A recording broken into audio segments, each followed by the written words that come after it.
राधिका एक कमरे में सुहाना को देने के लिए कपड़े, गहने और कई सारे सामान फैलाकर बैठी थी।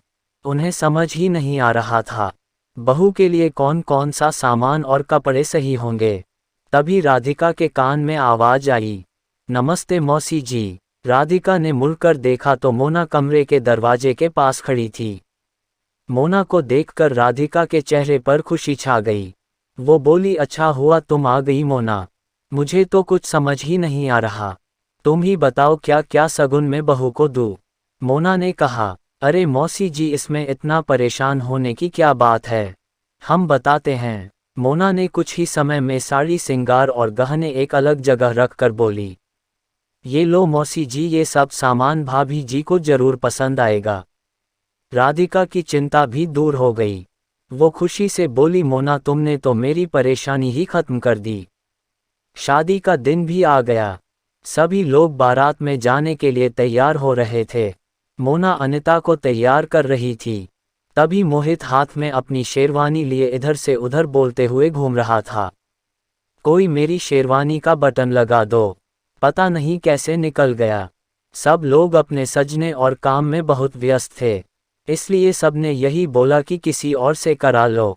तब मोहित अनिता के पास गया, जहां मोना अनिता के बाल बना रही थी। मोहित ने अनिता से बोला, मेरा बटन लगा दो, पर अनिता ने बोला, ओहो भैया, मैं अभी तैयार हो रही हूँ। मोहित उदास होकर बोला, ठीक है, मैं ऐसे ही पहन लेता हूँ। मोना ये देखकर बोली, हम लगा देते हैं बटन। ये सुनकर मोहित एकटक मोना को देखने लगा। तभी अनिता बोली, हाँ मोना कर देगी। मोहित ने शेरवानी मोना को दे दी। मोना ने कुछ ही मिनट में बटन लगाकर मोहित को शेरवानी वापस दे दी। राधिका जैसे ही कमरे में आई वो बोली, अरे मोना तुम कब तैयार होगी।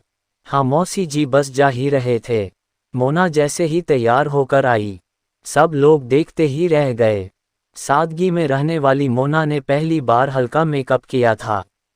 जो बाल हमेशा बंधे रहते, वो रेशम से खुले मोना की सुंदरता में चार चांद लगा रहे थे। मोहित की तो नज़र ही नहीं हट रही थी मोना से। अनिता मोना को देखकर आश्चर्य से बोली, मैं इतना महंगा लहंगा पहनकर भी इतनी सुंदर नहीं लग रही जितनी तुम सूट में लग रही हो। सभी लोग बारात में चले गए। सारी रस्मों के साथ शादी संपूर्ण हुई। रीना बहू के रूप में बहुत सारे दहेज के साथ अपने ससुराल आ गई।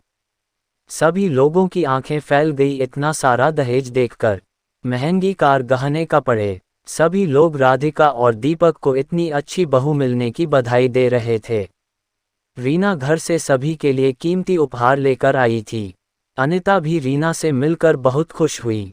धीरे धीरे सभी मेहमान जाने लगे। शादी के 3 दिन बाद राहुल को अपनी नौकरी पर जाना था।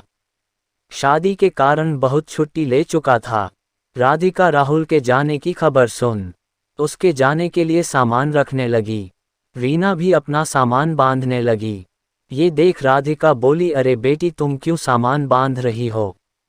रीना बोली, राहुल जी के साथ जाने के लिए। ये सुन राधिका चौंक गई। राधिका बोली, लेकिन बहू, अभी तो शादी के 2 ही दिन हुए हैं, कुछ दिन तो हमारे पास रुक जाओ, फिर राहुल के साथ चले जाना। रीना राहुल की तरफ देखने लगी। राहुल बोला, माँ, रीना ने शादी से पहले ही कह दिया था, शादी के बाद वो मेरे साथ ही रहेगी। राधिका बोली, पर बेटा, कम से कम कुछ दिन तो मेरे पास रह जाती। कितने अरमान है मेरे बहू को लेकर। राधिका का रीना ने दहेज से मुंह बंद कर दिया था। राधिका चाहकर भी रीना को कुछ दिनों के लिए अपने साथ नहीं रख सकती थी। अगले दिन राहुल रीना के साथ दहेज में मिली कार से जयपुर के लिए निकल गए।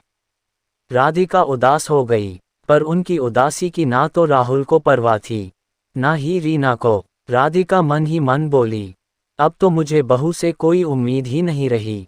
समय बदल गया है। आने वाली बहू को बस अपने पति में ही परिवार नजर आता है।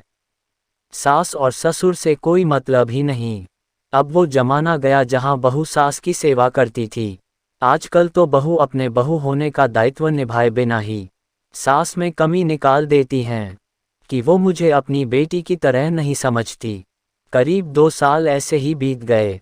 रीना और राहुल मेहमानों की तरह आते हैं और चले जाते हैं। आपको ये कहानी कैसी लगी कमेंट करके ज़रूर बताएं। वीडियो अच्छी लगी तो लाइक करें। इस तरह की और कहानी सुनने के लिए चैनल को सब्सक्राइब करें।